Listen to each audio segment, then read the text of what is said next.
ஆச்சாரியன் கிருபை இருந்தாதான் அந்த ஸ்ரீசூரத்தை அவன் நெத்தில வைக்க முடியும். அப்படி ஆச்சாரியன் அளவிட பெருந்தது. வைஷ்ணவா இருந்தாலும் எவ்வளவு ஆச்சாரியர் இருக்கிறார்கள்.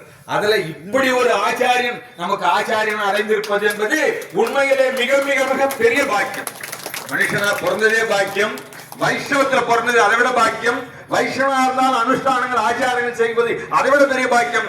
அதை விட எல்லாவற்றிலும் பெரிய பாக்கியம் நம்முடைய சுவாமி ஆச்சாரியனாக நாம் பெற்றிருப்பது மிகப்பெரிய பாக்கியம், உண்மையிலே பெரிய பாக்கியம்.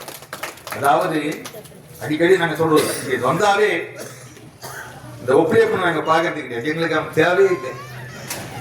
எங்களுக்கு யார் தேவைன்னா சுவாமி சொல்வார், ஒரு மணி போய் சாத்திருவாங்க சன்னதி, அப்படி போங்க பெருமாள் சேவிச்சு வாங்கணும். நாங்க சொல்றது இல்ல சுவாமி, எங்க பெருமாளை இங்க இருக்கிற நாங்க அங்க போகணும் அப்படின்னு. நமக்கு பெருமாளே இவர் தான். அவர் என்ன பண்ண முடியும் நம்மால? அவர் ஒண்ணுமே பண்ண முடியாது. அவர் மோசமான ஆள் ஒண்ணு கேட்டீங்கன்னா. ஏன்னா சிசுபாலன்னு ஒருத்தர் இருந்தா சார், எவ்வளவு பேச்சு பேசணும் தெரியுமா? பெருமாளை கண்ணாமன்னு பேசணும், எடையன் மடையன், அங்க போனா இங்க போனா, அவ கையை பிடிச்சா இங்க காலை பிடிச்சா, என்னென்னவோ 100 வார்த்தை பேசணும் சார். அவனுக்கு பரமபதம் கொடுத்தான் நம்ம பெருமாள்.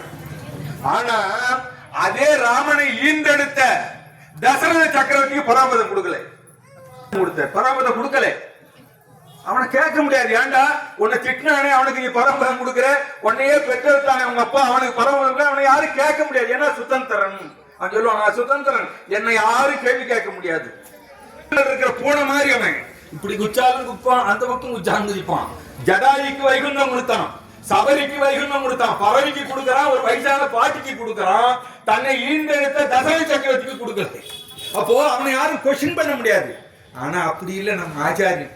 ஆச்சாரியின் திருவடியை நாம் பற்றி விட்டோம் என்றால், ஐயோ அவன் ஏழை ஏதலன் கீழ்மகன் எண்ணி எண்ணாது இறங்கி இன்னொரு செய்வோம் என்றால் அது ஆச்சாரியன் தான்.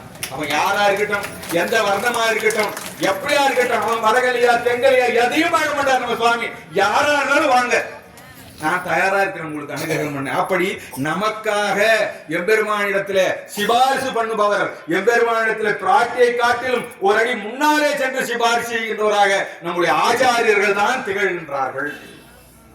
இது அடியேன் சொல்லு, நம்ம வேதாந்த தேசிகன் தன்னுடைய அந்த அதிகார சங்கரத்துல ரொம்ப அற்புதமா காட்டுறாரு. ஒரு பாடல சொல்றாரு, இறங்குதலில் இசையும் பேற்றில்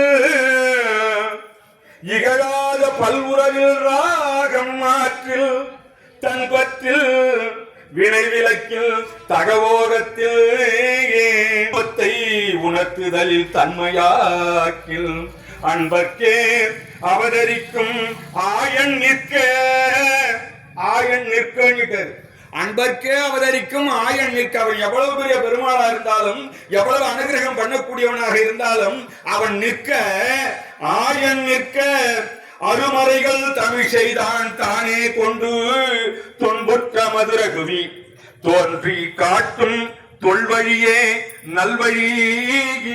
தொல்வழியே நல்வழினார் வேதாந்த தேசிகன். அது என்ன வழி? தொல்வழியே நல்வழி அப்படின்னா, எம்பெருமான அடையணும்னா நீ அவங்கிட்ட போய் நின்று கிடக்காத, ஐயோ நான் வந்திருக்கேன் என்னை காப்பாத்து, அவங்கிட்ட போய் கேட்காத.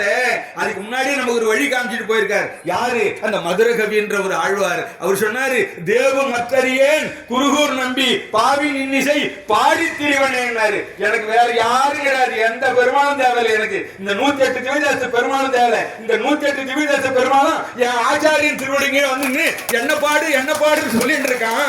அப்பேற்பட்ட ஆச்சாரியன் இருக்கும்போது எனக்கு வேற பெருமாளே தேவையில்லைன்னாரு. எப்பா கண்ணனே வந்துட்டு இருக்கான். அவர் பிறந்த காலம் துவாபர யுகம், மதுரகவி ஆழ்வார். அப்ப கண்ணன் பிறந்து இருக்கான். கலியுகம் பிறந்து 45 நாள் தான் நம்முடைய நம்மாழ்வார் அவதாரம். ஆனா இருந்தாலும் கூட பிராமணனாக பிறந்த அந்த மதுரகவி ஆழ்வார் வேளாராக பிறந்த நம்மாழ்வார் திருவடியில விழுந்து நீதான் எனக்கு தெய்வம் அப்படின்னு சொன்னார். யார் சொல்ல முடியும்? அப்ப சொல்லுவான், அது எப்படி பிராமணர் வேளாளர்